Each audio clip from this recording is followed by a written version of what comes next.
match wits and get 3 here on the home turf. Gunners sporting the blue kits to the Lane FC out of Oregon. Their white kits with the black shorts. And we're just awaiting the referees now to get this thing started. And there is the mention. Vernon Winters, our referee today. Tony Johnson is the first assistant. Chase Woolley is the second assistant. And Benjamin Moore is the fourth official tonight as we are underway. At the top of the table, the Kitsap Pumas. Victoria Highlanders FC, both of these clubs playing Victoria and Vancouver in the last week. And both of them getting hit pretty hard, too. A 5-0 loss here last week for the Gunners to the under-23s from Vancouver, and a 7-0 loss for Lane in Oregon against Victoria. So 2 good clubs apparently up in British Columbia. And they are right there next to each other vying for playoff spots, 2 and 3. And then you've got the Sounders FC U23s, the Timbers, the Crossfire, and then these 2 clubs right here in front of us today. A lineup for Lane United. Player of any sort on any level. The ratings for ESPN in this tournament, the World Cup tournament, have been absolute. Long service forward is a little too long, and outside the reach of the Gunners running forward. That was Justice Dirksen rather, who's making his way up that right-hand flank for the Gunners. Justice played a lot of time in a midfield role, which is a little different for him last week, and it seems to be what they're doing with him and again, and it was very effective for the Puget Sound Gunners. A lot of their attacks came with him and with Matt Aronimo, who is also back in the midfield tonight, ranging forward in a way that they weren't doing last week.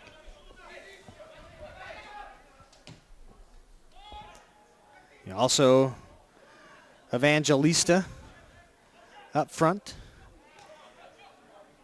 And the Gunners stealing through midfield. A little tap back now, and we'll see what kind of attack can be mustered as the ball still pushing into the attacking third. And finally stolen away there. 4 defenders for the Gunners behind the ball on that attack. So not quite to the point where they want to throw people forward in large quantities. Being very protective early are the Puget Sound Gunners. They are, and I mean, that's not a bad approach considering the result last time these 2 teams played, considering the result for this club last week. But you got to show attack.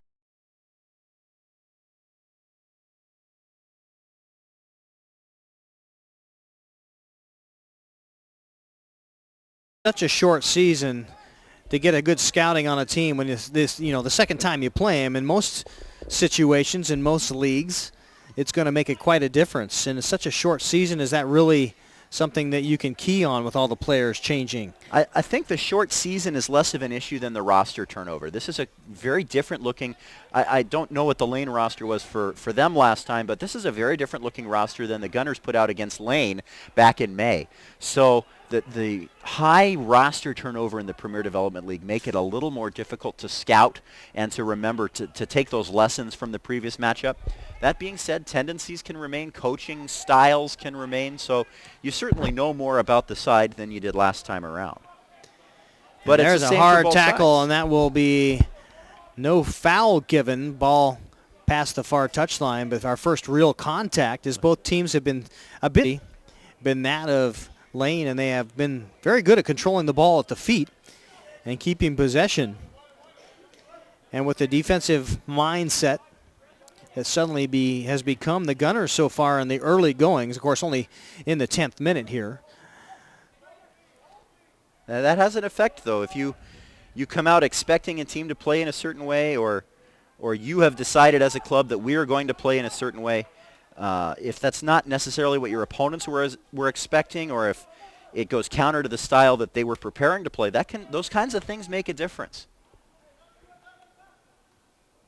Out on the far touchline, I'd like to remind you that you can always go back and watch these again on the YouTube channel. Go to YouTube. You probably found us there if you're watching right now, and check out Gunners FC. All you got to do is put them in the search window, and you will see the whole smattering of broadcast that we have done, along with a lot of interviews on the Puget Sound Gunners FC YouTube channel. YouTube is the official channel of the Premier Development League. 34 minutes still showing on the clock, first half. No real threat by either team, although the Lane United squad had a early throw-in that caught the head of two would-be attackers in the area. But Keegan Rogers, the keeper for the Gunners, just watched that one go wide to the right. It really was not even on target, on mark. No stranger to that kind of attack are the Gunners themselves. They scored 2 goals that way against the Sounders under-23s back in the second week of the season. It seems that set pieces are so much more important at this level, at least by my small sample. And they don't have a lot of games through the season, only 14 regular season matches to really get to know one another and get used to playing with one another. So those kinds of things do have an impact. And when you haven't spent as much time as you do, say, during a collegiate season or a professional season, sometimes those things will show. The Puget Sound Gunners got off to a pretty good start, tying Portland back on May 17th, then turned around and took a W away from that Sounder squad that you just mentioned. And we're looking pretty good, and then made the trip down into Oregon, and that bend is really what got the Gunners a little bit disjointed. Lost to Portland 0-2, and then followed that up with the squad against this same Lane United team. And the loss there, 4-1. That was a tough road trip. That was absolutely a tough road trip. And then played a very good Kitsap Pumas team. A very tough physical match, and were in it for a long time, although the Pumas had a couple in the area. There's a shot. The first service into the area for the Gunners had a man running on. Evangelista was there.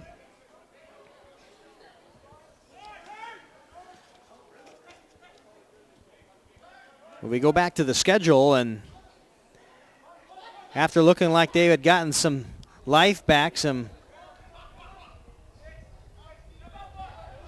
couple of draws, a narrow loss to a very good squad in the Pumas. Then you go up north, you make another long road trip to Victoria and Vancouver, and again, very similar results. A 4-1 loss to Victoria, and then a 3-0 loss to the Whitecaps. So those road seems trips to go in spurts. We talk about basketball being a game of runs, and boy, you take one draw or a steady 1-0 win. If you can get a good result that way, it can mean a lot to a team in such a short season. That was a brutal pair of road trips for the Gunners, and it's the season being as short as it is, there's not a lot of time given to recover. And as you said, they had recovered for a while, and then they went on another one that's left them in a difficult spot in the standings. And then they turn around and they play a very, very good Vancouver side that come down. And anytime you lose badly at home, it's demoralizing. So I think this, the playoffs maybe aren't something that we can talk about anymore at this point in the year. This is a big test for these guys. Whether they can take this match and come out and take control of this and take control of the rest of the season, I think this is a big moment for them. Throw in now for the Gunners, about 20 yards out. Long high service is taken in by keeper Chris Lowermore for Lane United.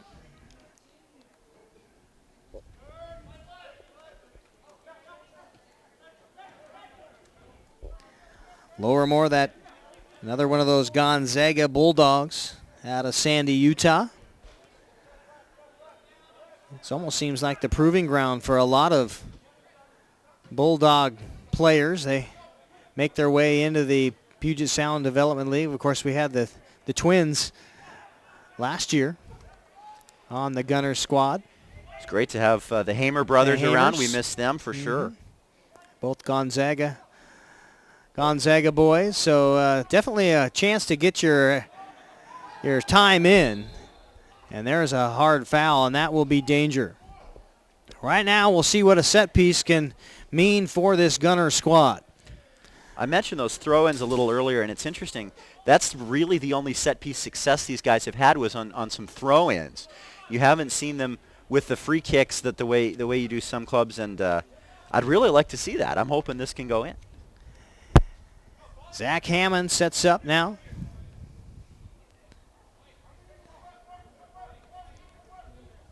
Hammond, of course, out of Humboldt University.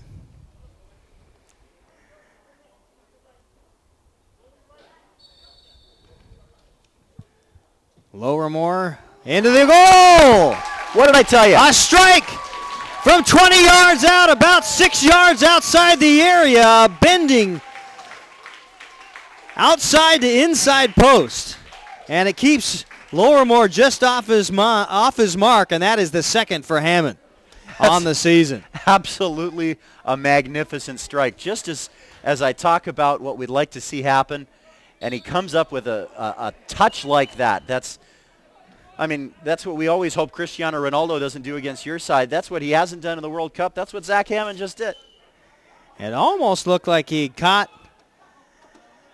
the keeper, Lowermore, directing traffic of the wall still when he decided that now is the right time. And that extra half second is all it really took. There was no chance for Lowermore to make his way back into the area. There's a left foot off the post, but a good one-touch turn and a fire from about 4 yards outside the 6, say the 10-yard mark.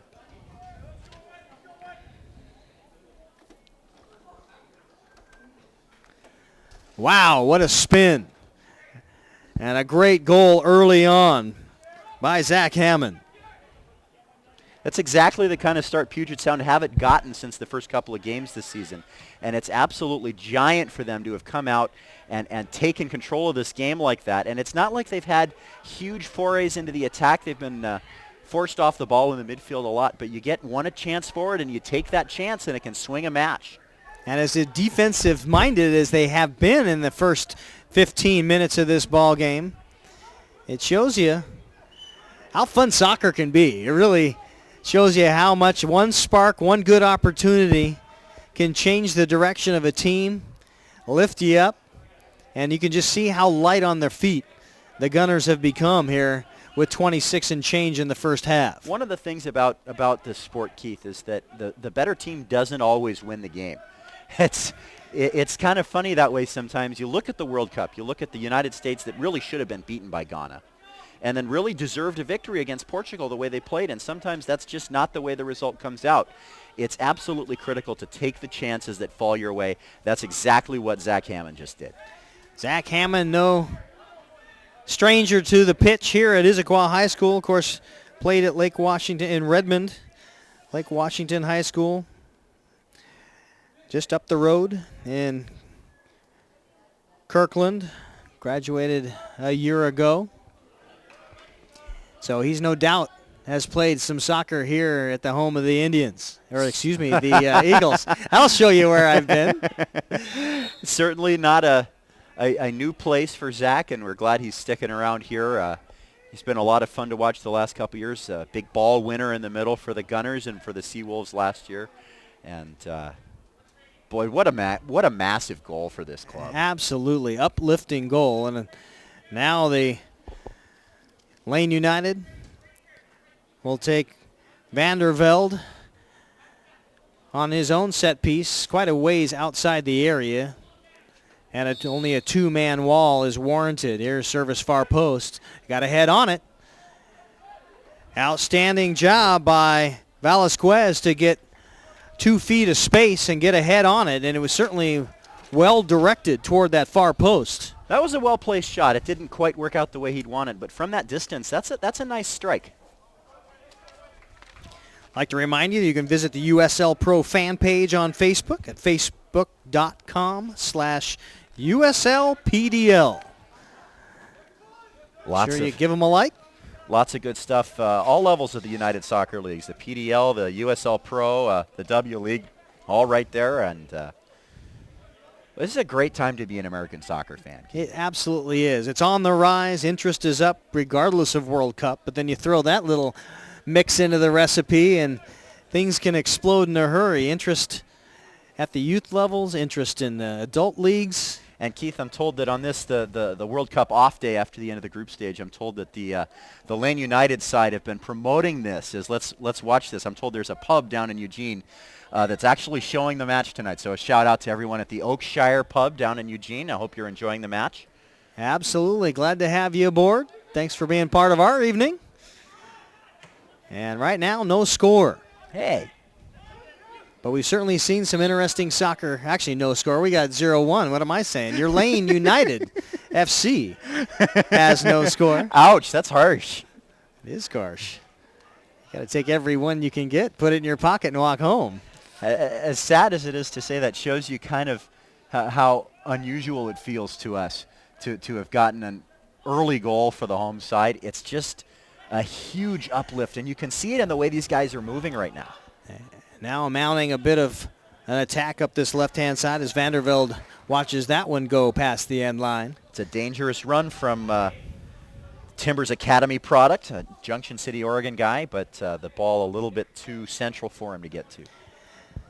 And no score is not a comfort zone you want or wish upon your club. This is true. At all. But I have to say that is the case. I think the last one that you and I did together was it finished as a scoreless draw against the Crossfire. That is true. Yeah. Yes, a couple of weeks Rematch ago. With the Crossfire coming up here on Monday night, up the road at the Crossfire's home in Redmond. A lot of soccer going on in Redmond this week in the Elite Clubs National League, having their national playoffs, the group stage for the trying to remember the under 15s and 16s and 17s. And the national championships for the under 14s and 18s up at 60 Acres in Redmond this weekend. Big moment for youth soccer here in the Seattle area. Certainly get your fill any time a year. Oh, yeah. It just depends on how you dress. But they're not going to give up their soccer, that's for sure. It has become a hotbed. That's a nice run. And that will be cleared right at the feet and out of bounds. A nice job in defense to get it off the attacking player and off the touchline, and rewarded with a possession now are the Gunners squad.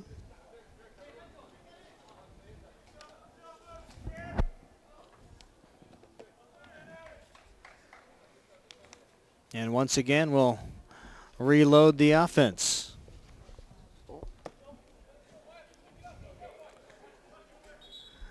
Luke Brose will throw in. New to the squad, or newer to this Gunners FC squad, and finding himself a nice fit there at left back. Tenacious in his appearance here last week. I think he played on the right side last week. I could be remembering wrong, but clearly a hard-working, ball-winning type player that we're glad to have with us. Michael Dodds giving chase. Velasquez will take it out of the far touchline. Now we'll give it up after winning a throw-in. Keith, one thing I noticed in the run-up here that it might not be as apparent on the broadcast, the Gunners are almost all of them wearing different numbers tonight.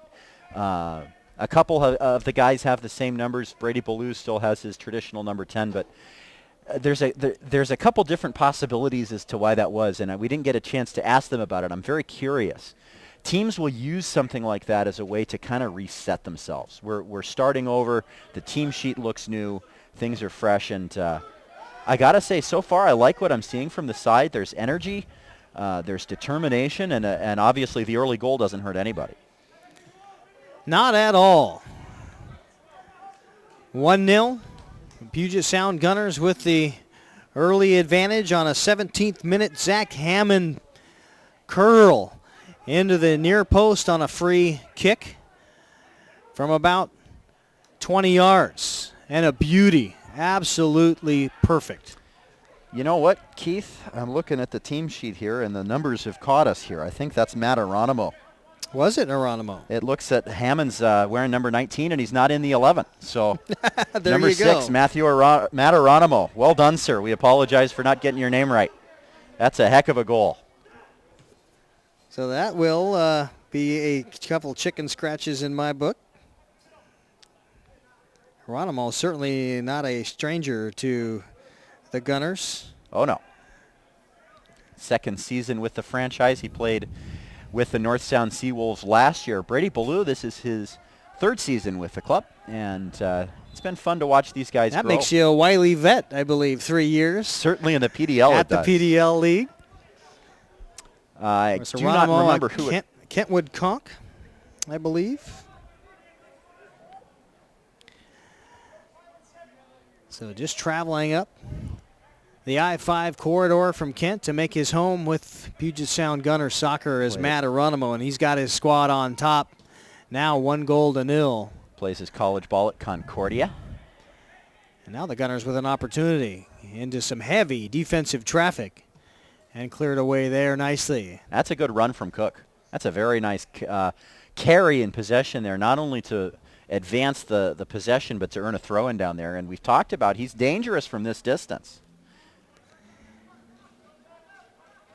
And he'll back up and take the long one. He is good at that.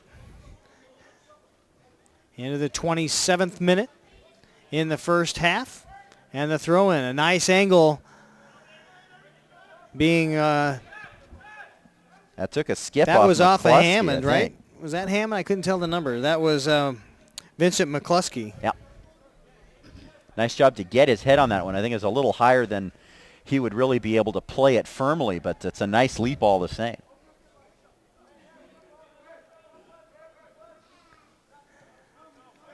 I'm making changes to my roster card as we speak, Nathan Murphy. That's why I wasn't speaking so much. I was trying to get the printed out for you. All the numbers are very much different than we're used to. So that is a very interesting strategy by Jimmy Ball to make that call. Nonetheless, whatever he's doing in the mindset of these young Gunners players, it seems to be working early on. And you can't argue with the first half an hour. They've looked good this first half an hour. The pressure is excellent. The composure on the ball has been very good, and the defensive presence has been very calm.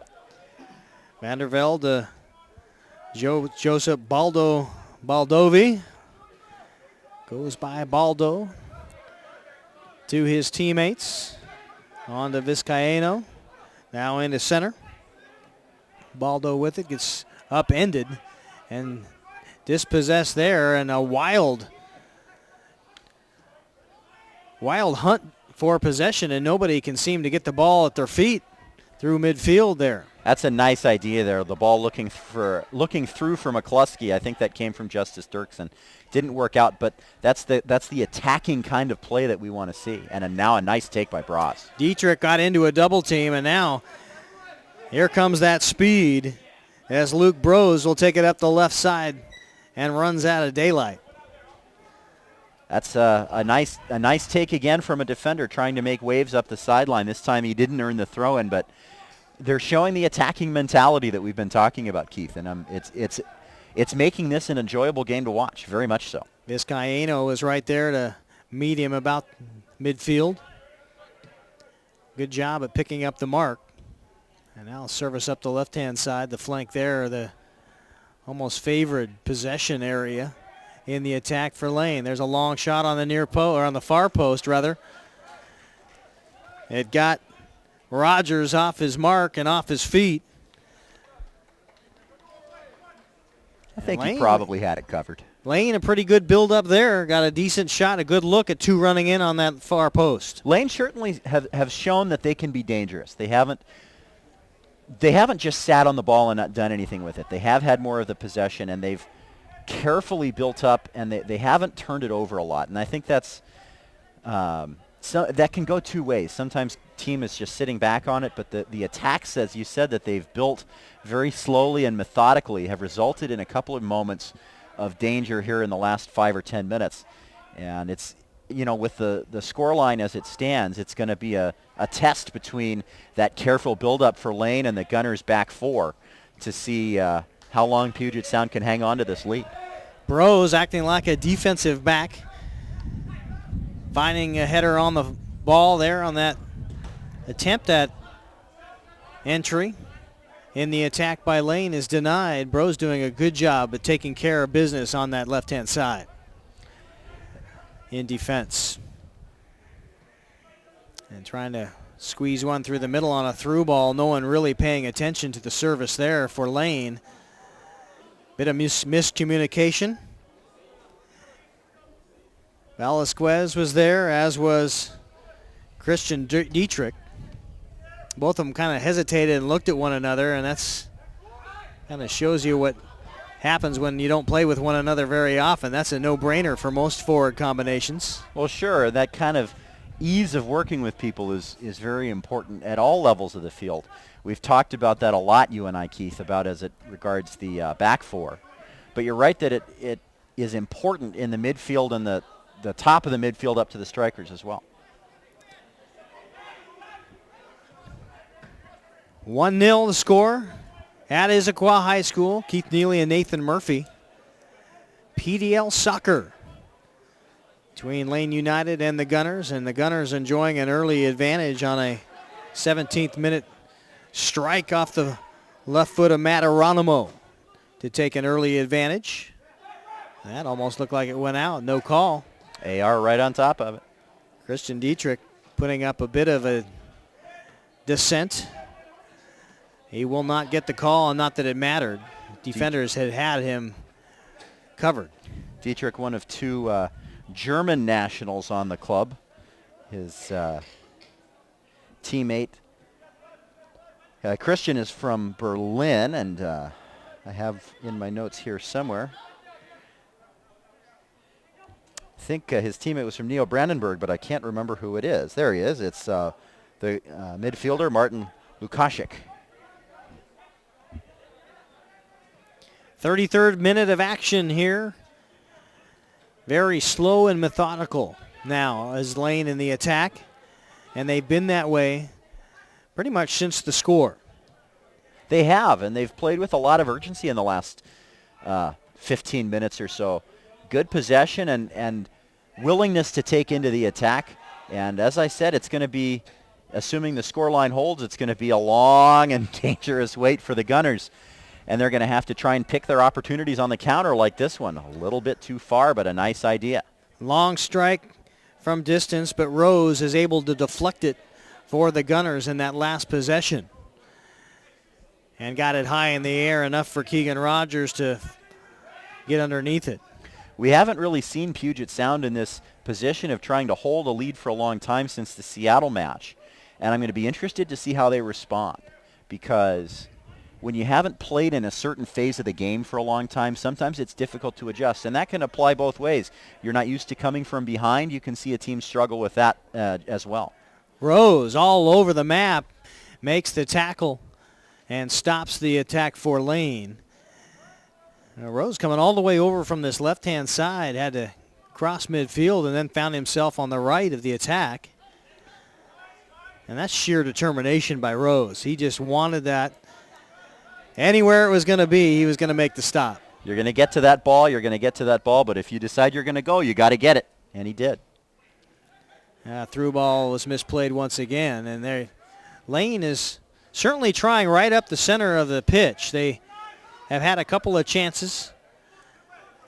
One some miscommunication, and that one there was just right through the wickets of two on-runners. It really was not on any spot to have picked up an attacking forward. I'm interested by the defensive posture that the Gunners are taking here. Even with the ball in their own half, look how high the back four are. They've decided they're going to draw their line 30 yards from goal, and they're not going to let the opponents through that space of the midfield. They're not trying to win it in the true midfield. They're not waiting and trying to play it out of the penalty area. I think maybe they've gotten tired of playing in their own penalty area so much. Here's the service far post, one running on. The header is in and high. It was in the right range and in the direction.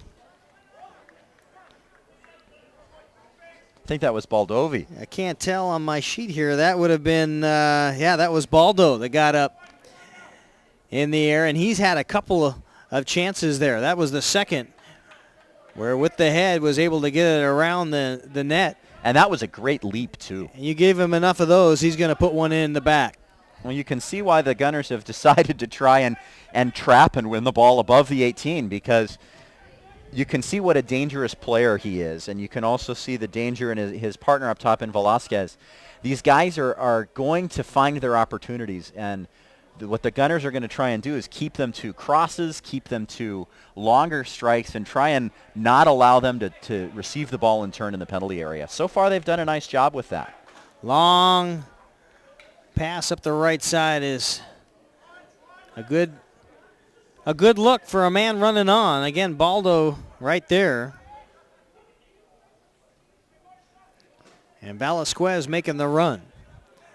And it was taken away by the keeper on the long pass. But certainly more opportunities coming for Lane right now as the Gunners very content to just make space and play defense.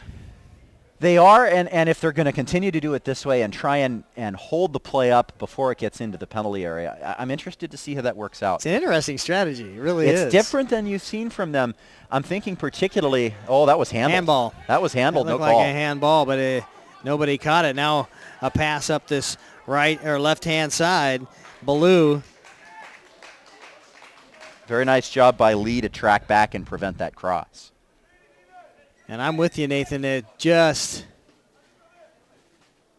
missed the eyes of the referee.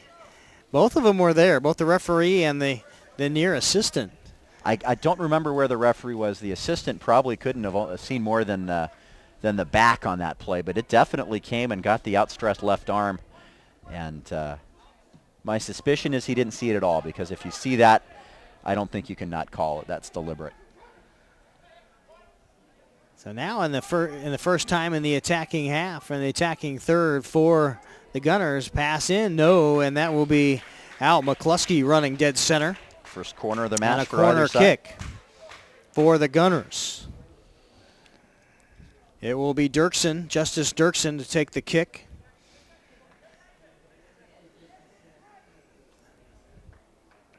The Gunners will put 2 in the area. McCluskey now 3 as Ballou drifts in. Here's the near post and bit wide. Just a bit wide. And I couldn't tell who it was that got the head on it. Well, there were 2 blue shirts there. McCluskey was there, and I believe it was Ballou also, wearing number 10 tonight. That got on that far post and just got the misdirection. Josh Miller was in the area as well, and it could have been any of the 3 of them from where we stand. And that, with the goalkeeper diving and the ball high, that missed by a yard outside. And how there will be a handball, and once again, that will just be out on the near touchline. The assistant not seeing that one either. That one's a little bit more understandable if they see and let that one go. When it deflects like that, you don't have time. But the first one, the man Ballou was sliding in, and he had his left arm well extended. So handling in both cases, in my opinion, in any case. Cook in defense up that right-hand side of the right back. Willing to shield that one all the way down. It goes out for a goal kick. And now we'll go over to the pylon on the far side. I guess it's flag. Well, it's not quite anchored down. The instruction given by Vernon Winters, the referee. He said, no, you go fix that. 1-0. 40th minute here at Issaquah High School, and the Gunners enjoying something they're not used to, and that's a lead in the first half. They came on the Mataronimo set-piece strike into the near post, just past the near post into the side netting on a bend at 17 minutes in. Came on a free kick that was earned on a counter, and there have been a handful of opportunities. The header in the area just a few minutes ago, but Puget Sound seemed to have made a commitment. They've given up a lot of goals in the last few matches. They've made a commitment. We're not going to have that happen here tonight. We're not going to have a repeat of what happened in Eugene back in May. And they've really stuck to it. They've done a very nice job of denying space to Lane in the forward part of the midfield, the back half, or back part of the attacking third, rather. And Lane seems to be a little frustrated with not being able to break that pressure down. Yeah, now they'll bring it into the offense as Vizcaino with it. Down the right-hand side, looked like it got almost past the touchline. Vandervelde. Back out top to Vizcaino. And they will reload. And look at the space by the Gunners. Boy, their shape is so exquisite right now in defense, Nathan. It's been excellent. I can only think of twice that they've been broken down into the penalty area even. Vandervelde running down this right-hand side had an opening unmarked. It was hollering, waving his arms, and finally now gets the ball. There's the service by Baldo and right to the keeper, Rogers. That took a deflection, I think, off of Brady Ballou. I think that's who that is. We've mentioned a couple of times during the year that the numbers don't face us when the players face us. It's we're doing our best identifying boot colors, identifying haircuts. Harder to see faces from up here, but that is indeed Brady Ballou. Rogers and the referee were looking at each other, and I don't know what the exchange was, but it was delayed enough that it gave Lane just a bit of an opportunity to throw in without anybody really paying attention. I didn't see anything on that play. Maybe the referee was telling Keegan to go a little faster, but I don't think it seemed like he was up against the 6 seconds there. Lane Abbott was able to get 10 yards on the play. Yeah, no harm done. Before the Gunners realized that it was actually in the pitch. They'll settle back around into the defense and try again here in the 43rd minute.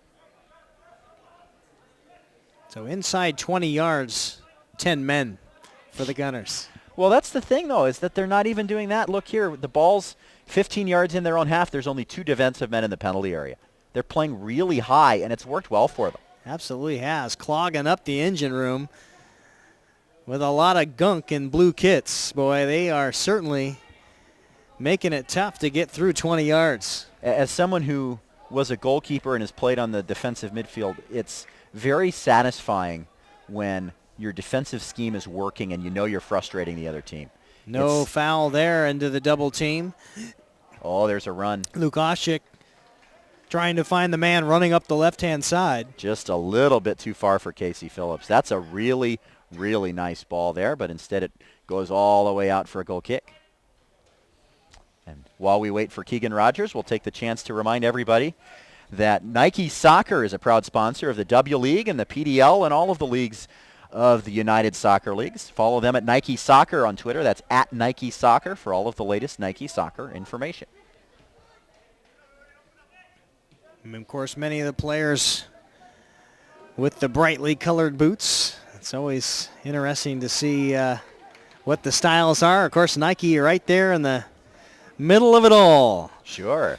And it's always interesting at the World Cup to see the competing designs from the different manufacturers. Nike, as they did in 2010, favoring some of the tighter shirts and the colorful designs. Adidas looking pretty sharp on Germany and on the referees. Adidas has the refereeing contract for FIFA, and that V design on the back is very distinctive. I'm probably the only one who notices that kind of thing, though. Well, it certainly gives you a line here to talk about with winding down toward the first half. We're almost through a full 45 minutes of regular time. Of course, not a lot of stoppage. We haven't seen that many fouls nor any substitutions so far in the ball game. Very few whistles, no extra discipline given out so far by Vernon Winters. A very efficient ball game through 44 minutes. And of course, the only goal back in the 17th minute was the only real. Very tightly played by both teams. The pattern is that Lane settles in the midfield and tries to find an attack. Puget Sound tries to clog the lane, and then they all go and reset with a handful of counters, and one of them leading to the goal. So it's the exact opposite of the up and down affairs that we had with Kitsap and with the Crossfire. Good defense, pushes it into the midfield, and that was maybe the last attack that Lane United gets here in the first half, as it says zeros on the score clock here at Issaquah High School, and Puget Sound trying to get one last attack, one last service in the area, and over the line, sideline, or the touch line on the far side, about 5 yards off the end line, and that will be the end of the first half. 1-0. Puget Sound over Lane in the first period here. And Jimmy Ball has got to be very happy with what he sees so far out of his Gunner side. You can't describe this in any way but a solid performance, particularly from the midfield and the back four. Puget Sound came out with an idea of what they were going to do, and they've stuck with it, and they've executed it very, very well. So a lot of credit to Jimmy Ball's side after 45 minutes. Obviously, the goal, a wonderful strike off of the free kick, and that's about as well as you can hope things would go. So the perfect first half for Puget Sound Gunners. We'll see if the perfection can continue in the final 45 minutes of play here as we get set to go on a bit of a break. We would like to remind you that due to ASCAP rules, we cannot broadcast anything while the music is playing over the loudspeakers here at Issaquah High School. So as long as that is not happening, we can continue to talk. But we'll give it a quick break, and we'll be back on the Puget Sound Gunners FC Soccer. Thanks for being a part of our evening. And right now, the Gunners with the lead.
Clubs coming back onto the pitch to start the second 45 of the match between the Lane United FC and the Puget Sound Gunners, with the Gunners a 1-0 lead. I'd like to welcome you to tonight's broadcast of Puget Sound Gunners FC Soccer, presented by Swedish Issaquah. Also sponsored by Pro-Liance Surgeons and Pro-Liance Orthopedic and Sports Medicine. And also by My Spine Sports Chiropractic. And Nathan Murphy joining me, Keith Neely, here up in the kind of getting chillier stands above the pitch at Issaquah High School. And Nathan, a couple of things that you do as a broadcaster. The first is always make sure you get the score right. So far, I'm 0 for 1 on that. And the other one is make sure you know who scored the goal. And I think we both struggled in that category, and we'd like to make a bit of a correction. Justice Dirksen, wearing number 2 tonight, a right-footed beauty in the 17th minute. We originally, I believe, gave it to Matt Aronimo, and our apologies to both those young men. We also gave it to Zach Hammond at one point in time. We had number 6, and then we had the wrong number 6. Then we gave it to the right number 6, but it wasn't number 6 at all. So we apologize to all parties involved. Justice Dirksen is the goal scorer. We confirmed it on video and then watched it 3 or 4 more times because it was such a great goal. It was, and it was interesting because there was about a 5-man wall that Lane United put up. It was backed up by the referee at one point in time, and you could tell in the replay 2 or 3 heads were down. One was turned around looking at the keeper in Lowermore. And it seemed like in a bang-bang situation that Dirksen was able to kind of realize where he was and the situation at hand, and as soon as that referee gave him the signal, that ball was launched. He was ready to go, and you have to be ready to go. That's exactly what you want your free kick taker to do, rather, as a foray into the area here by Vanderval. Now right foot over the end line, and that will be a goal kick. I wonder if they saw the wrong line there. He looked like he thought he had more space looking at the football end line. He did, and he was still moving, seeing the white line of the football stripes as opposed to the gold line of the soccer pitch. And it's interesting. Chris Burke, who is the media relations gentleman for the Lane United side, and he's sitting here tweeting the game on their account. And he noted the football lines. He said this is just the second time they've played on him. He called it disorienting, and I frankly can't argue with him, but it certainly seemed to get the better of Velasquez there. You see that in some of these multi-use sports. There's a long shot, right foot. No, it is wide. Brady Ballou with a beautiful run, culminating with a strike that did not miss by much. Brady found himself alone on that right-hand side, 10 yards inside the area. Wasted no time, put the ball to the turf and let loose. And he had the goalkeeper leaning the wrong way there, too. That's, so close. Well placed. And we've seen Brady do that on a number of occasions. That is not something that is abnormal for him to, as soon as he realizes space, to get a shot off, and that's a good take by him. Brady made going back to last year, Brady made an absolutely beautiful cross, if you remember, in the Seattle game on the 4th of July. That was just the most beautiful ball either one of us had ever seen that led to a goal there. And he's got the ability to do that. And so much of that is through awareness. And Ballou is definitely very aware, very high soccer IQ. A heady player, the Seattle U-man, absolutely. Now in a service into the area. 2 defenders, not sure who was going to take that, either Brose or Miller. I think Keegan called them both off. And I will admit to a moment of second half dyslexia there. I was about to announce the play offside before I realized that those were indeed defenders. And now Rogers will send forth the troops into the attacking half, something we did not see much of after the goal of the 17th minute. Very good job by the Gunners to pack it in. And now a long run right-hand side. Defending is Brose, and he will win possession. Coming up a little bit hobbling is the Christian Dietrich who made that run. You can see from the get-go here in the second half that Lane have come out with an idea how they're going to break down the Puget Sound Gunners defense. And what they're trying to do, they've done it 2 or 3 times already, is they're trying to play long balls out of the midfield and get guys running against the back four.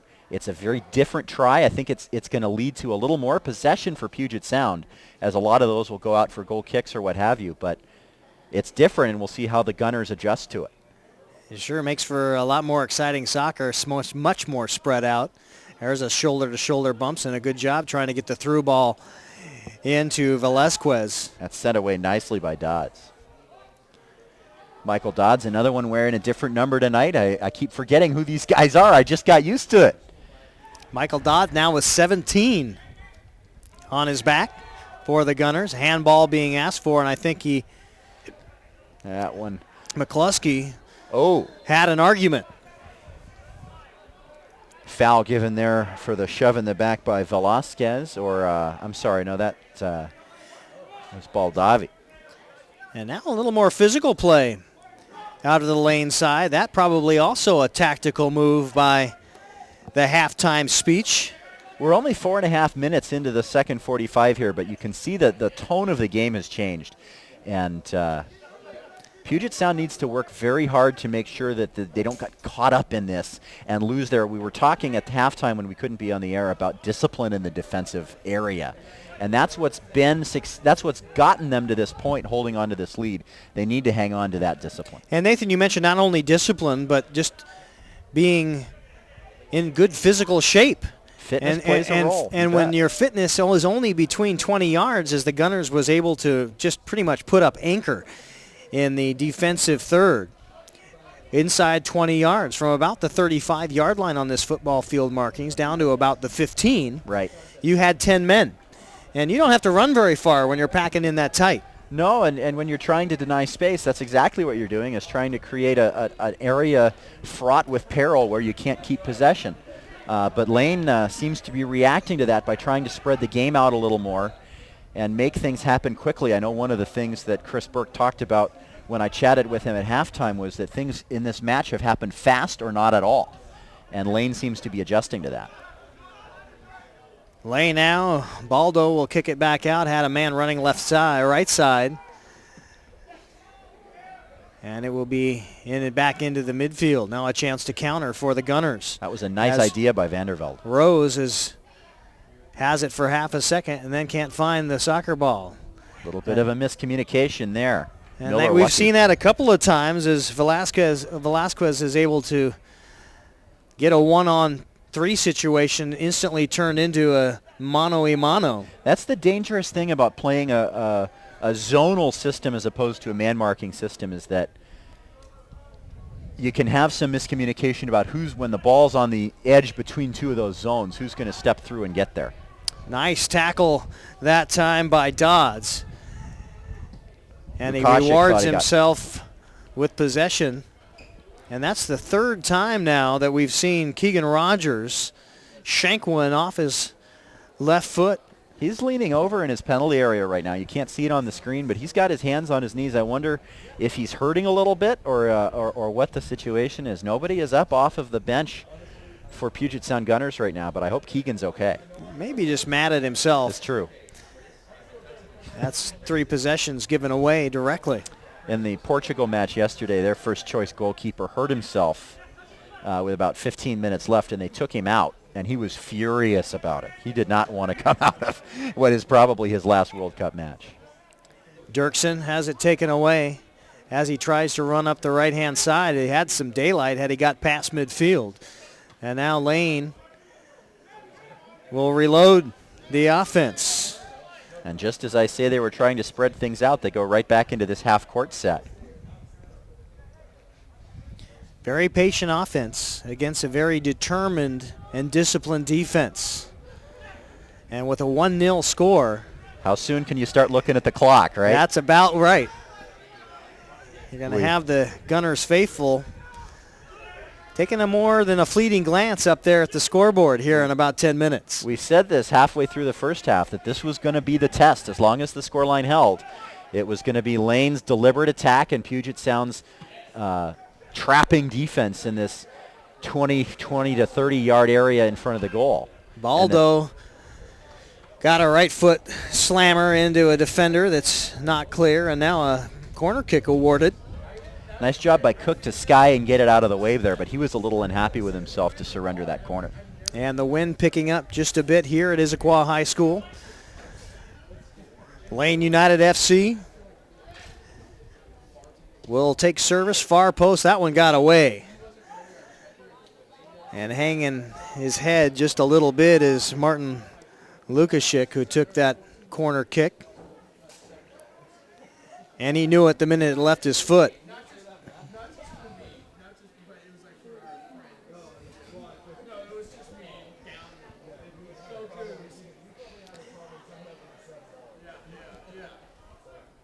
And now a little bit of a tussle, and almost looked like an arm wrestling match right in front of the Lane bench. Actually, the Gunners bench, they look like they've even switched their normal home bench. Not only numbers, but they've mixing everything up. You got to try something. You got to try something. You're right. I hadn't caught on to that. They are on the other side. So more and more now seems very deliberate to me that this is a shakeup. Just a shakeup of thought. Nothing more than that. And right now it's paying off for the Gunners. 35 minutes left. I love the determination that Puget Sound Gunners have brought to this match so far. And you laugh, but it's a little more than hang-on time. You've got a lead. It's something you have not enjoyed so far in much of the season, if you're a Gunners fan, and now you've got a chance to take 3 points away from Lane.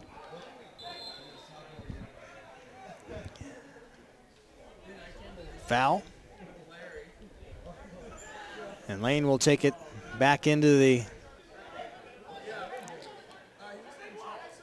half-court offense, the half-court set. Very deliberate. At some point, you wonder if they're going to try and go back to the more space approach that we saw, or try and increase the tempo. I mean, they have to be aware of the clock too. Phillips and Lee and Connolly come out of that defense and have a lot of touches out of the back line in the start of this offense. And then you just see how well it builds forward. But really, once you hit the wall and the 10 men inside 20, you're not going very far. This is true. Now a chance to counter, and it's onside. Oh. McCluskey got a little bit tied up with Lee. Exactly where he was trying to go was exactly where the defender was in his way. Perfectly legal play. Well done by the gentleman in the back. I can't see his number, but that was a nice job. That's Lee. And that's exactly how you do it. Belos, right-hand side now. And hunting and pecking for space. Lane looking to equalize, and they've got 33 minutes to do so. Trying to find a... Casey Phillips has been standing over here on the left wing all by himself for quite some time. He's waving his arms looking for something, and he hasn't been seen yet. And he stepped in to try and make a run there. I think it's out of your screen, but he's starting to get frustrated. Look at me. Look at me. Doing a good job at running in, backing out in defense, and now he'll just turn tail and run as the counter begins for the Gunners. Forward to McCluskey, knocked down there, but there will be no call. Finally out to Urzua, who we have not seen much of. He's been right in the middle. Service on the far post. Nicely done. Had McCluskey running. Cook saw him there, and that's one of those few chances that the Gunners are willing to push numbers forward enough to get. The funny thing is, though, I think they've had more scoring chances in this half than have Lane United. And it's not because Lane haven't had possession, which they clearly have, but aside from those first few minutes when they tried those long balls and the more open approach. Why drift away from that? It seems like they did have some success, and now you've gone away from it here in the last 10 or 12 minutes. The only thing I can think is that wasn't their plan out of halftime. I assumed that it was because it seemed very deliberate that they came out and that's how they were going to play. But they seem to have settled back into what they were doing, and very deliberately so. So, I mean, you don't see a coach over here standing and waving arms and yelling and encouraging people to change the way they're playing. So this is their plan. They're going to stick with it, and you can't say it's a bad one. The pressure will break these defenses down. It's just a matter of if it happens inside the next 31 and a half minutes or not. Yeah, we've played about an hour of soccer here at Issaquah High School. Nice tackle by Cook. The Gunners a 1-0 lead over Lane. Now right foot high off the bar. That one, a booby into the crossbar right over the head of keeper Lovermore. Denied. That one 28 yards out. Jeffrey Rose had a ton behind that shot. That was awesome. And it missed by 3 inches from deflecting and going in on the underside. Still in the attack of the Gunners. And you have to believe that the insurance goal here will allow Jimmy Ball to take a bit of a deep breath. You feel better with a 2-goal lead than with one. That's always certain. More is better in any sport. I don't care what it is. And now Rose looks like he took a little bit of a knock. He's favoring that right leg. Maybe his quad. Yeah, he's on to trot now, so he's certainly worked off whatever ailment he had in the last couple of seconds. Gunners dropping everybody back in a hurry. Certainly no pesky forwards delaying the ball through midfield. They almost let it come into the big blue wall. Now McCluskey, if he can turn on it, he's got one running. That's fantastic hold-up play from the big guy. Dirksen running up the right-hand side. And tenacious on the left-hand side is Geronimo. Look at Urzua getting in there.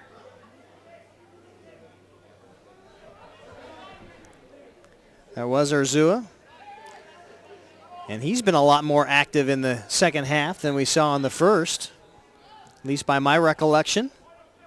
I think he was very active in the first half. He just didn't have a lot of touches.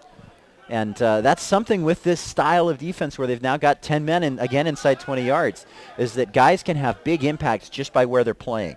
You clog up a lane and you prevent your opponents from even thinking about using that space. And even if you don't get a touch on the ball, you're still having a big effect on what your opponents are trying to do.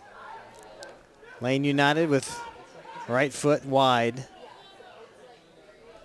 Beginning to show more urgency. Beginning to show a little bit more frustration as well as they continue to be stymied by the efforts of the midfield and the back four for the Gunners. I imagine a lot more of those long shots. Once a Lane player is going to see daylight, they're going to take advantage of it because it's far and few between. You're going to get anything unmarked wide of 2 yards, 2 feet even. As you get closer to the end of a match like this, you see guys, as soon as they have the smallest bit of space, they're going to try and take a shot. And sometimes it'll work. You see a long strike, that one just now by Rose. But coaches will often feel that that's unproductive and a product of frustration. Joseph Balous off for a substitute. First one of the match for either side, I believe. And we'll get you a number as soon as we're able to see one from where we're perched here in Issaquah. Number 20. That will be Gomez, Edgar Gomez. Yeah.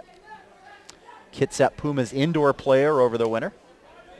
Played on the Lane United exhibition squad last year, who played some sides in a few different leagues before joining PDL here for 2014. And Lee now will sweep clean. He can keep it in, and he does. And now back to the keeper, Lovermore.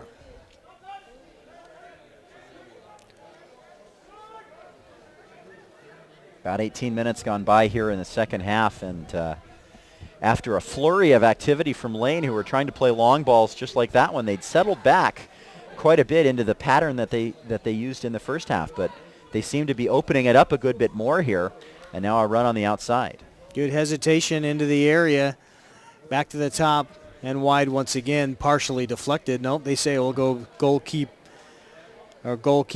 Keegan Rogers will take possession for a goal kick. That's nice interplay between Christian Dietrich and Gomez, who just came on.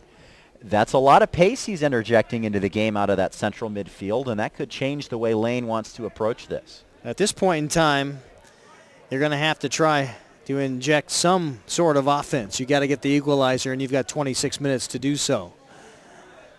And Gomez certainly showing some speed, and he's got the ball now with those green boots right to midfield, wants to pass back.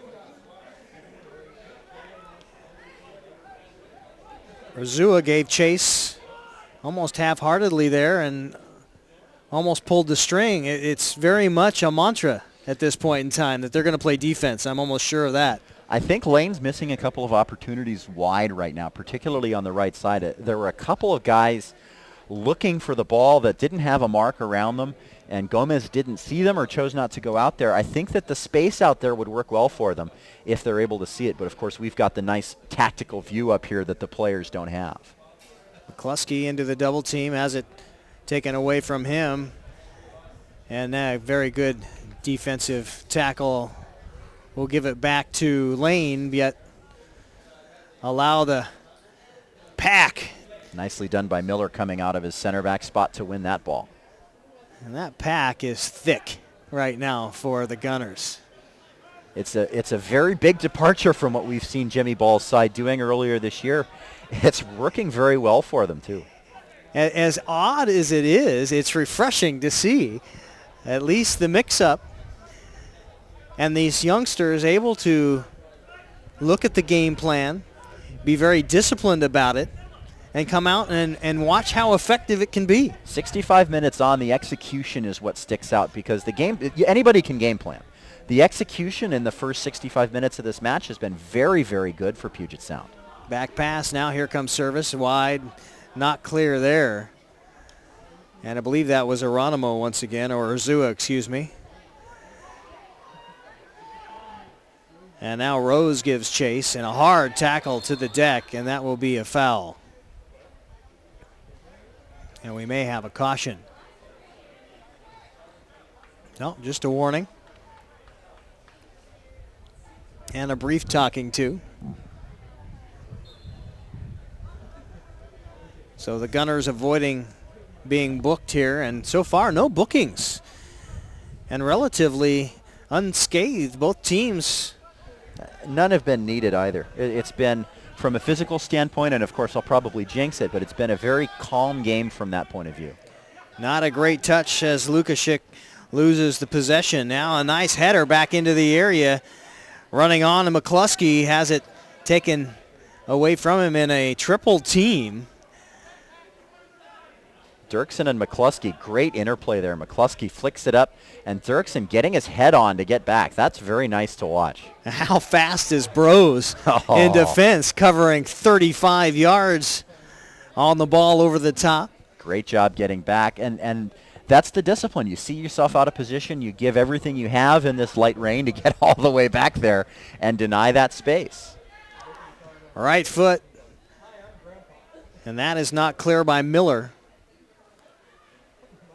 And Miller's caught a forehead, side of his head, and then a couple of those long strikes. The center back uses everything at his disposal to keep his penalty area clean.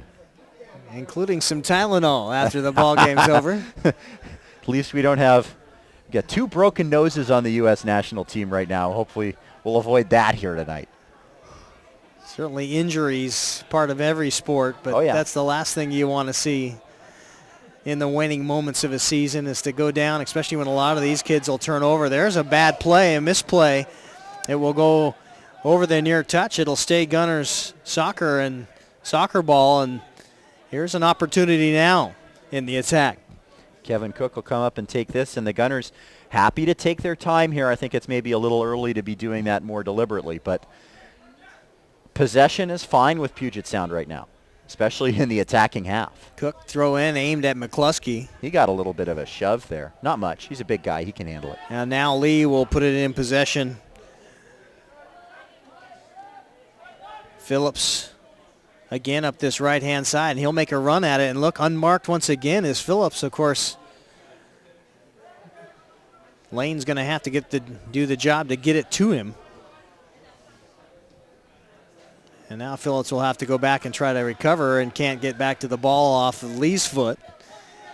And now a bit disjointed as Lane has to regroup and kind of calm the nerves a little bit for the final push here inside 20th minute left in this ball game.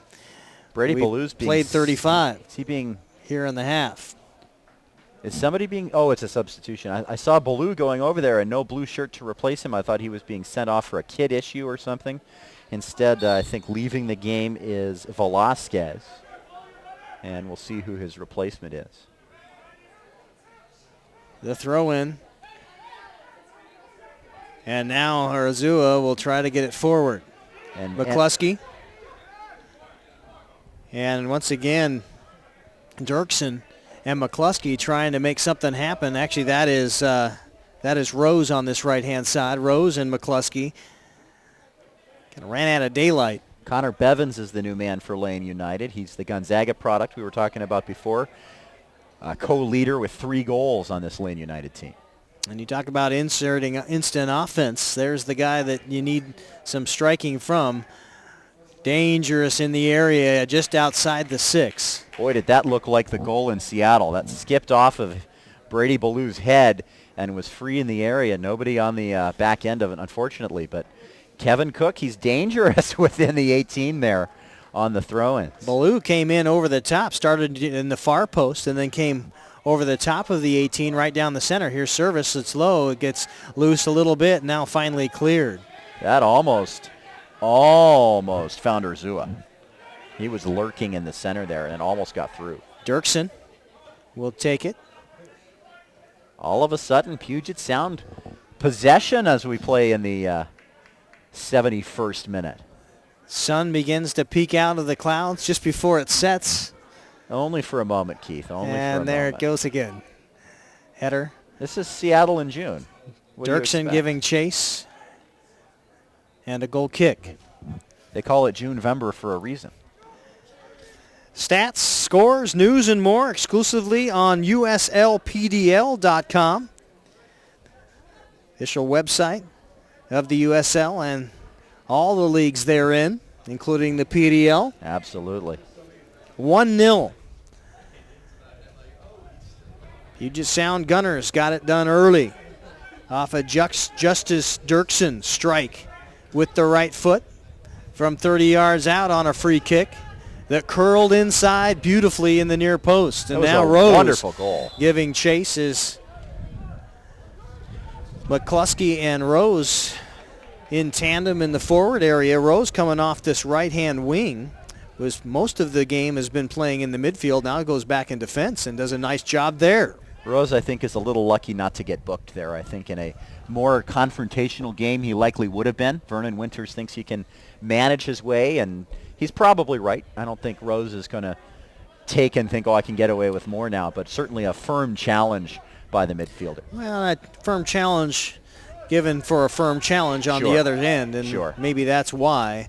McCluskey now finds himself some space, has no one running on the side with him, has to turn around and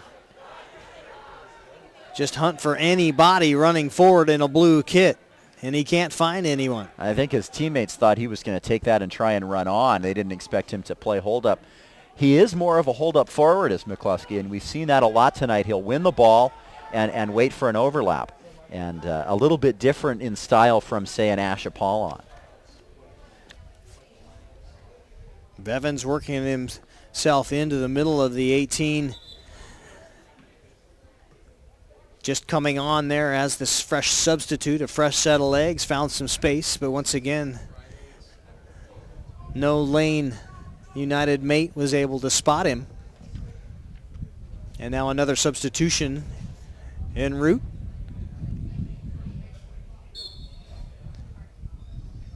And I have number 16, that's Stevens. And it looks as though the departing player is Lukaszek, the Farley Dickinson player from New Brandenburg in Germany. The wind greatly picking up now, and once again sending it up that left-hand side. Keegan Rogers favoring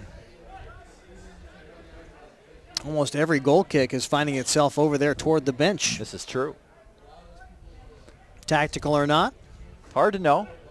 He's liked that side before, and the Gunners have had success over there, but at the same time, He's found the touch line a couple more times than I think he'd prefer. 75th minute of play now here at Issaquah High School, with the Puget Sound Gunners up 1-0 over Lane United. Service into the area, one there. Joshua Miller's forehead Miller once taking again. us away, and he's done that 3 or 4 times now on direct service into the middle of the area, with the substitute Bevins right there asking for it. Now Bevins once again has a chance inside the 18. In the last 10 minutes or so, you can see the line for the Gunners creeping back. They're right around their own 18 now is where they're setting up. Punched away expertly by Keegan Rogers. Oh! And now drugged down, and that is not going to bring happy words of joy to Justice Dirksen.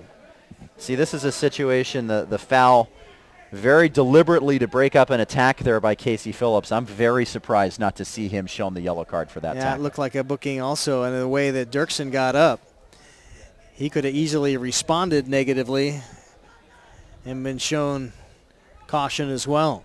That's a challenge that could be booked in a couple of different ways. You could say that it's a caution in and of itself just for the heavy shove from behind.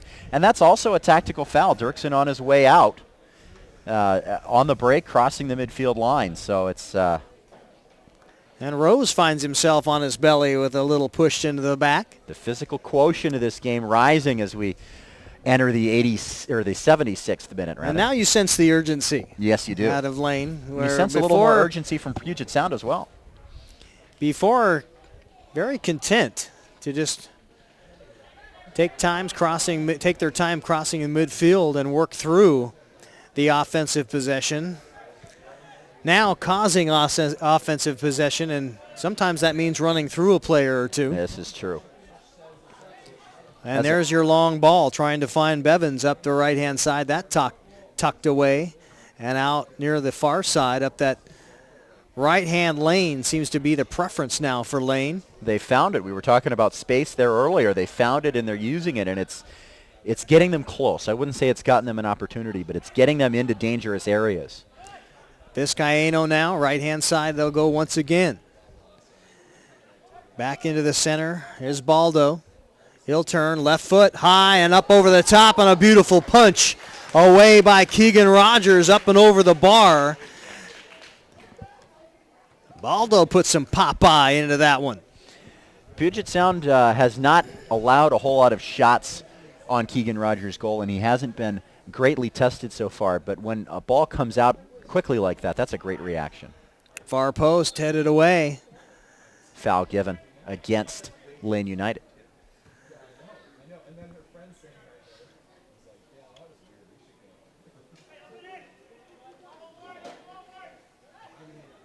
One 0, and they're playing like it's scratch right now. Lane looking for the equalizer,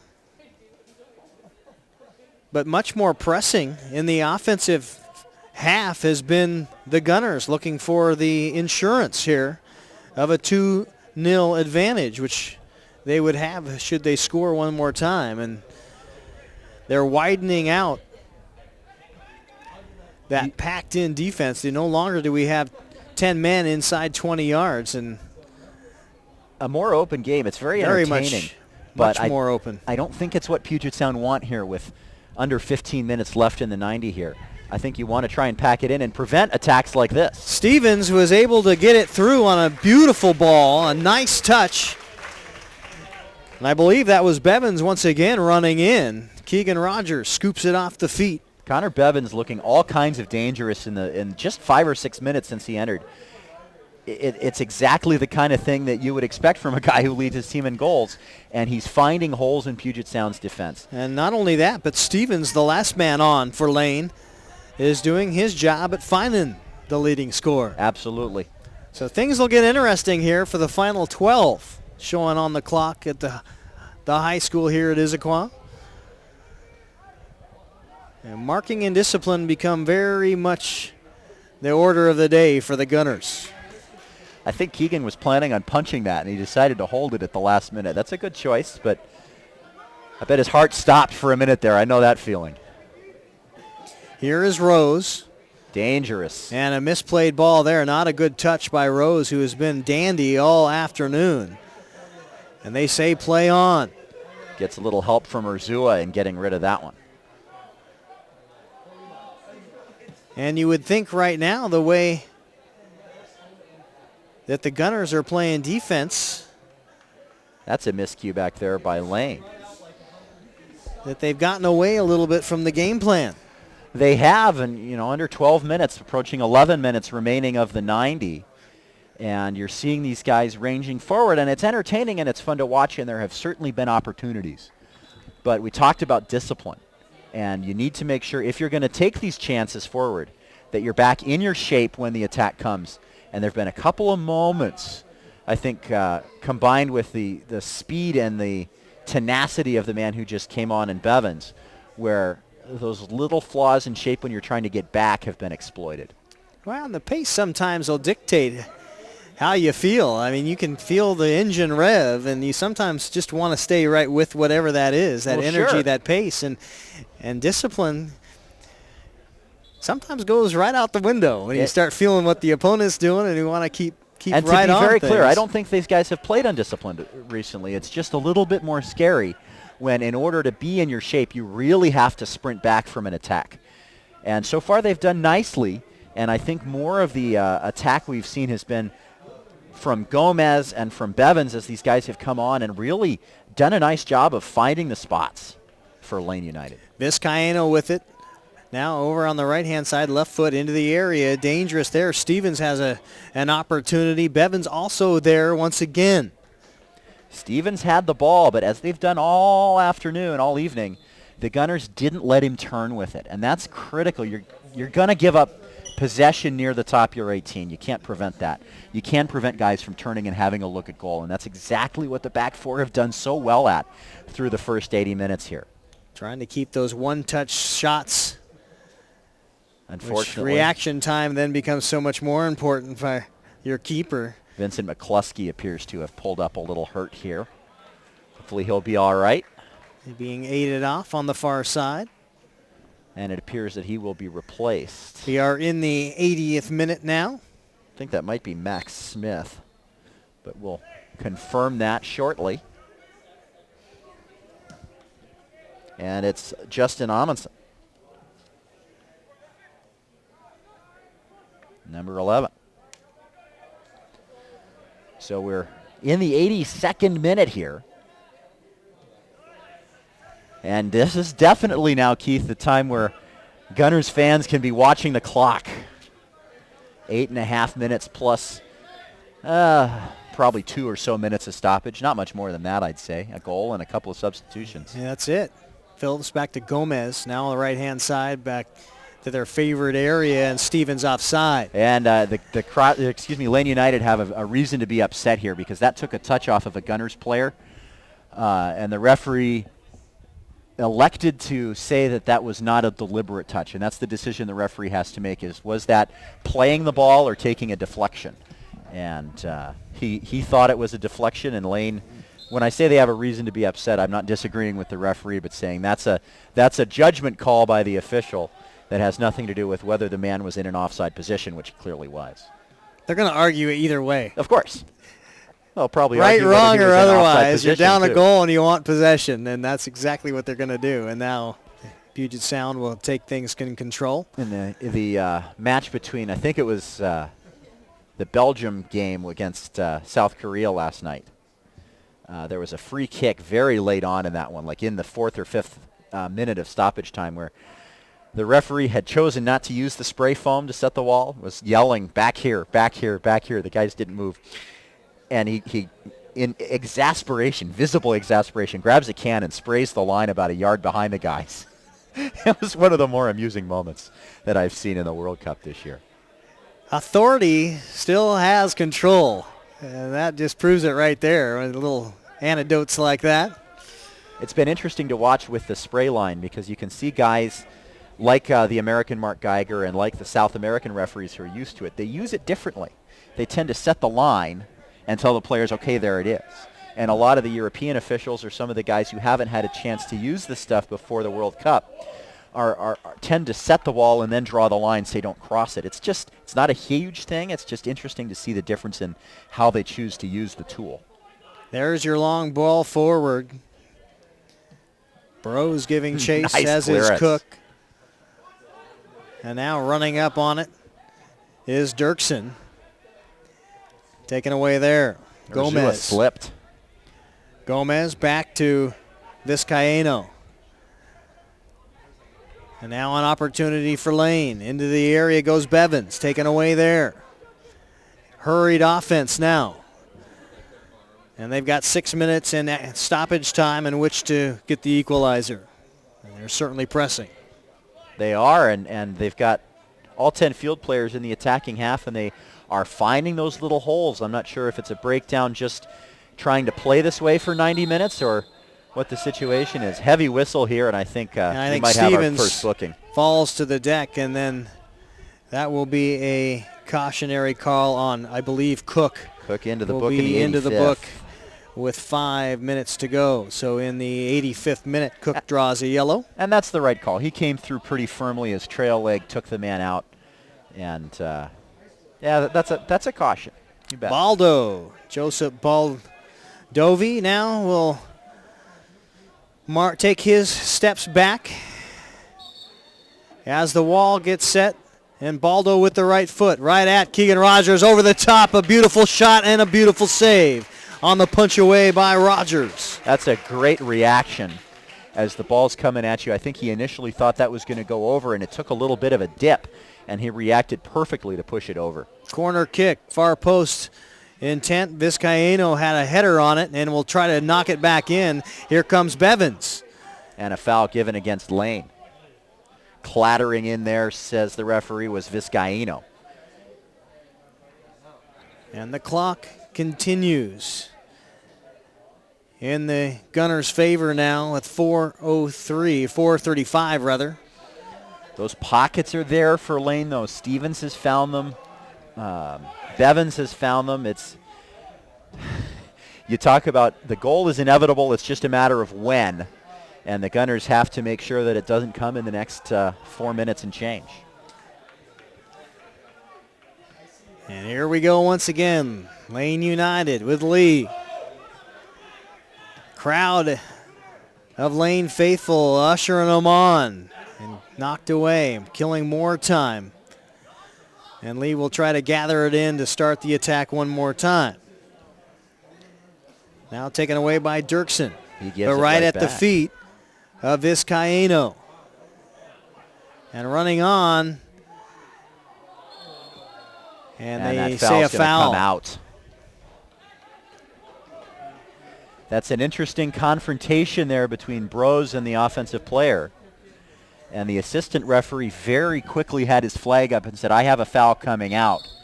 I think that when the whistle went, that Bevins thought he'd won a penalty. And he jumped up and was very unhappy when he realized that was not the case. And now he will go over and talk to the assistant and get the explanation. He will not win the argument. It looks like the explanation is turned into a little more than that. We've got a discussion going on here between Vernon Winters and several of the Lane United players. I'm not sure what the situation is here.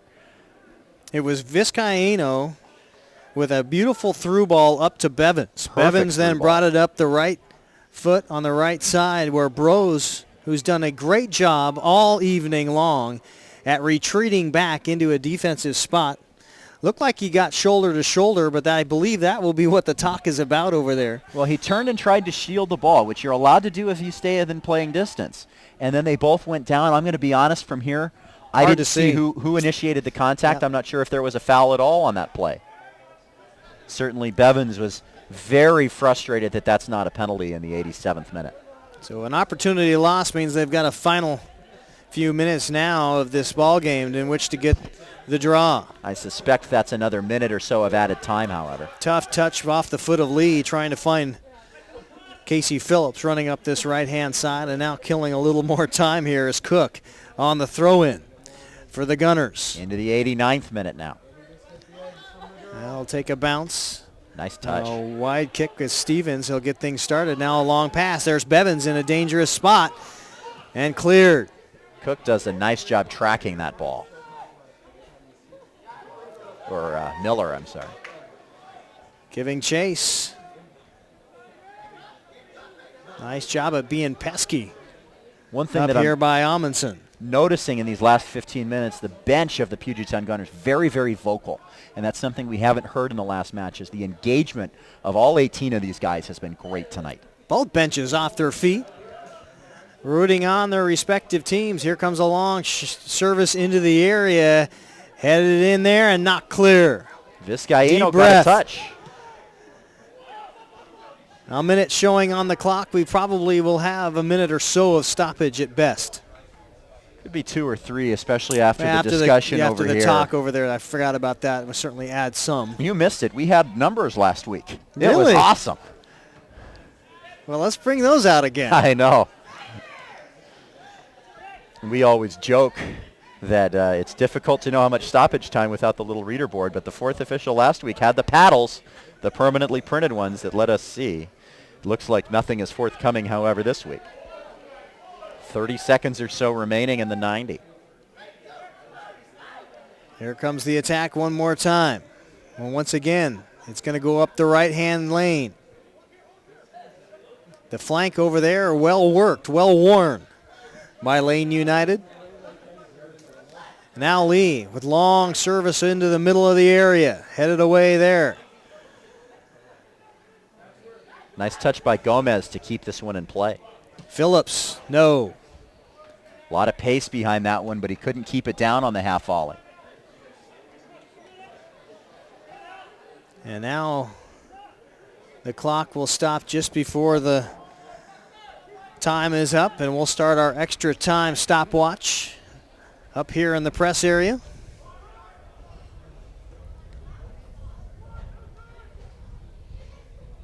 Desperation. Urgency has led to desperation for Lane. Right-hand side now, once again. You wonder what could have been if they had played with this kind of furious attack for, I mean, you can't play like this for 90 minutes, but if you bring this out a little bit earlier. Or in spurts. Yeah. It looked like that could have been the case early on as Vizcaino gets involved. There's a left foot. That'll go up and over the top of everyone. Miss hit there off the side of the foot. Cook and shielded nicely out of bounds. That's a nice play as we have Cook doing a great job of winning possession. Amundsen, it looks like he's going to leave. He just came on. Perhaps Jimmy Ball wants to talk things over just a little bit. A quick pat of the back. You have the substitutions available as Zach Hammond comes into the ball game. You might as well use them. Yeah, when he comes in, gets his first touch up. And he's got a chance to run onto this one. Run onto a ball that will make its way back to the keeper. A minute 30 into stoppage.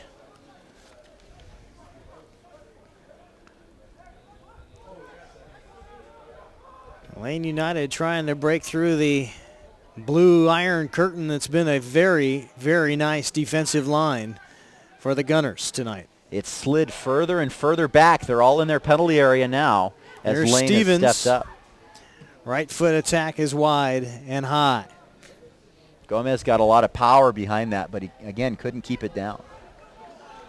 And the substitutes have put a lot of energy forward for Lane. Gomez, Bevins, and Stevens, all three of those, the trio of activity. Those guys provided a real spark for this Lane side. And you just feel at this point it might be a little bit too late, but they came in and started finding a lot of holes in what had looked like a very, very tight defensive structure for the Gunners. Those guys, I wouldn't say they picked it apart, but they certainly found the openings that the Lane side weren't finding in the earlier going. Sometimes all you have is to stir things up. Now, as we've talked about tonight with the Gunners.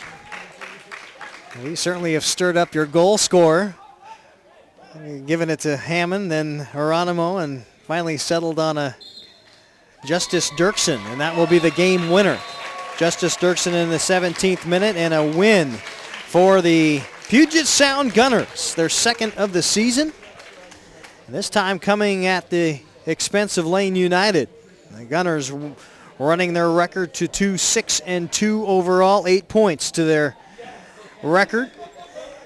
Lane United falling to 2-6-1 will remain at the bottom of the table or near the bottom of the table now with 7 points. Puget Sound will leapfrog them, and a very good win. They have to feel very good about themselves, the Puget Sound Gunners, having gotten something they're not used to, and that's an early lead. Absolutely, and they did their job in taking the opportunity on the counter, and then they did a more important thing, which is they held the lead. The defense and the midfield did an absolutely fantastic job tonight. They had a strategy. They stuck with the strategy. They were disciplined for 90 minutes, and they come out with a victory that has to feel absolutely fantastic for these guys.